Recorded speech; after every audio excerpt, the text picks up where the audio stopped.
Hello students, আমি Moumita ma'am. আশা করি তোমরা সকলেই খুব ভালো আছো। Welcome back to our channel. আজকে আমি তোমাদের সেকেন্ড সেমিস্টার মেজর ইংলিশ থেকে ক্যারেক্টারিস্টিক্স অফ গথিক নোভেল এর ওপরে আজকে ক্লাসটা নেব। তোমাদের এর আগের দিন কিন্তু আমি গথিক নোভেলের ওপরে ক্লাস নিয়েছিলাম, যে গথিক নোভেল কি এবং এর বিষয় পড়িয়েছিলাম। তো আজকে আমি এর চিফ ক্যারেক্টারিস্টিক নিয়ে আলোচনা করব। চলো দেরি না করে শুরু করে দিই আজকের ক্লাসটা। দেখো কি বলেছে, গথিক নোভেলস হ্যাভ স্পেশাল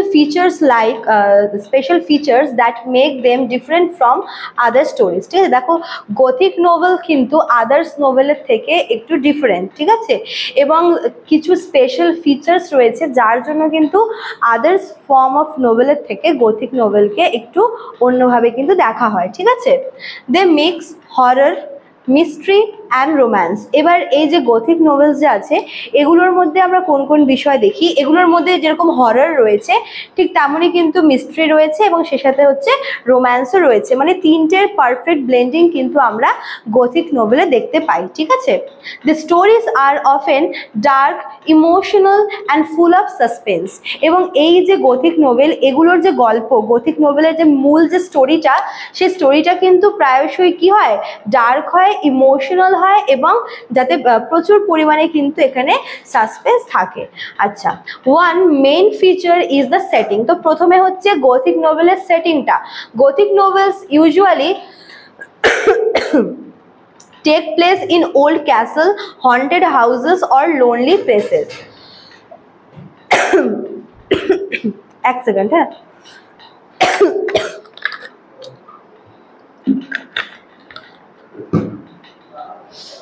আচ্ছা, তো কি বলছিলাম, গথিক নোভেলস কিন্তু মানে এটার যে সেটিংটা সবসময় কেমন হয় বলো তো, এটার সেটিংটা সবার থেকে ডিফারেন্ট হয়।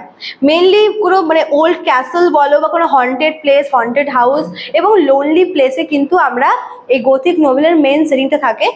The atmosphere is gloomy with dark nights, storm and scary sound. এবং এই যে গথিক নোভেল, এই নোভেলের সেটিংটা যথেষ্ট মিস্টেরিয়াস, কারণ এটা কোনো লোনলি প্লেসে, কোনো ওল্ড ক্যাসেল, কোনো হন্টেড প্লেস বা কোনো লোনলি প্লেসে দেখানো হয়ে থাকে। এবং এর পাশাপাশি এর যে অ্যাটমসফিয়ার কেমন দেখানো হয়, ভীষণ গ্লুমি অ্যাটমসফিয়ার দেখানো হয়, যেখানে ডার্ক নাইটস দেখানো হয়, যে পুরো অন্ধকার রাত, ঠিক আছে, ঝড় হচ্ছে, স্টোর্মস হচ্ছে এবং স্কেয়ারি মানে বিভৎস চিৎকার এরকম আর কি শোনা যায়। আচ্ছা, this create fear and tension. এবং প্রথমে যে অ্যাটমসফিয়ার দেখানো হচ্ছে, ফার্স্ট অফ অল সেটিংটা এমন দেখানো হচ্ছে এবং সেটিংয়ের পাশাপাশি অ্যাটমসফিয়ারকে এমনভাবে রাখা হচ্ছে যে রীতিমতো কিন্তু রিডারদের মধ্যে ফিয়ার এবং টেনশন দুটোই কাজ করা শুরু করে দেয়। ঠিক আছে, another important part is the presence of supernatural element. দেখো সেটিং এর পরে আমরা কিন্তু সুপারন্যাচুরাল এলিমেন্টের প্রেজেন্সটা দেখতে পাই। ঠিক আছে, ghost, spirit, কার্সেস and strange vision often appear in these stories. তো এই যে মানে আমরা যে হরর ফিল্মে আমরা যেরকম দেখি অমনি, ঠিক আছে, এখানে ঘোস্টের প্রেজেন্স রয়েছে, এখানে স্পিরিট রয়েছে, কার্সেস মানে অভিশাপ এবং কিছু স্ট্রেঞ্জ কিছু ভিশন কিন্তু আমরা দেখতে পাই, যেগুলো এই গল্পটাকে আরো বেশি হরর করে তোলে। হ্যাঁ, sometimes this events are real and sometimes they are explain later. কখনো কখনো এরকম হয় যে গল্পগুলো হয়তো কখনো কখনো সত্যি ঘটনার উপরে আর কি থাকে, অথবা মানে পুরো বিষয়টাকে মনে করো যে মানে কেন হচ্ছে বা কি হচ্ছে বা এর পিছনে হওয়ার কারণ কি, এই সমস্ত কিছু গল্পের শেষের দিকে এক্সপ্লেইন করা থাকে। ঠিক আছে, gothic novels often have a heroine in danger. Gothic নোভেলসে যে হিরোইন থাকে তাকে সবসময় কিন্তু ডেঞ্জারে দেখানো, যে গল্পে হিরোইন সবসময় বিপদে রয়েছে, তার উপরে কোনো কিছুর অভিশাপ রয়েছে বা তাকে কোনো ঘোস্ট তাড়া করছে, এরকম কিন্তু আমরা দেখি। ঠিক আছে, she is usually young, beautiful and innocent. এবং হিরোইনকে সবসময় ইয়াং দেখানো হচ্ছে, বিউটিফুল এবং ইনোসেন্ট দেখানো হচ্ছে, যে সবসময় বিপদে রয়েছে। ঠিক আছে, she is chased or trapped by a villain and needs to be saved. এবং সেই হিরোইন, ইনোসেন্ট হিরোইন, সে কোনোভাবে কোনো কারো দ্বারা ট্র্যাপে পড়ে গেছে বা কোনোভাবে তাকে কেউ চেস করছে, মানে মোট কথা হচ্ছে সে বিপদে রয়েছে, এরকম কিন্তু দেখানো হয়ে থাকে এই গথিক নোভেলে। আচ্ছা, তারপর দেখো কি বলেছে, এবার ভিলেনের ব্যাপারে আসি। The villain is often cruel, powerful and mysterious. এবং যেই ভিলেনকে দেখানো হচ্ছে, হতে পারে সে কোনো সুপার ন্যাচারাল কোনো এলিমেন্ট, মানে কোনো ঘোস্ট হতে পারে, কোনো স্পিরিট হতে পারে, বা কোনো মানুষও হতে পারে, কিন্তু সে যথেষ্ট ক্রুয়েল, সে সাথে পাওয়ারফুল এবং মিস্টেরিয়াসও, ঠিক আছে।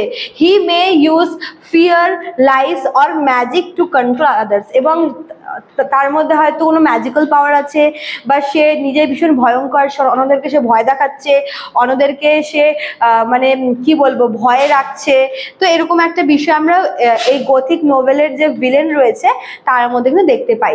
দেয়ার is also a sense of mystery and secret. তো এখানে আমরা কিছু মিস্ট্রি বা সিক্রেটও দেখতে পাবো, যেটা কিন্তু পরে গিয়ে রিভিল হয়। হ্যাঁ, যেরকম the plot often involves old family secret, hidden room or strange past event that affect the present। মানে অতীতে হয়ে যাওয়া কোনো খারাপ ঘটনা, বা কোনো একটা মানে কাউকে মার্ডার করা হয়েছে, তো সে পরে এসেছে রিভেঞ্জ নিতে, বা অন্য কোনো একটা হচ্ছে কার্স বলো, মানে পাস্টে ঘটে যাওয়া কোনো একটা কিছু যেটা প্রেজেন্টে এসেছে রিভেঞ্জ নেওয়ার জন্য, বা প্রেজেন্টে সবাই সাফার করছে সেই বিষয়টার জন্য। এগুলো কিন্তু আমরা দেখি এই গথিক নোভেলে, এবং পুরো বিষয়টা কিন্তু অনেক পরে কিন্তু এটা রিভিল হয় যে হ্যাঁ, পাস্টে এরকম হয়েছিল বলেই প্রেজেন্টে এত কিছু সাফার করতে হচ্ছে। Emotions play a big role. এছাড়াও ইমোশন কিন্তু আমরা দেখতে পাই যে এখানে ইমোশনটা খুব বড় একটা রোল প্লে করেছে এই গথিক নোভেলে। Characters often feel fear, sadness, madness or love.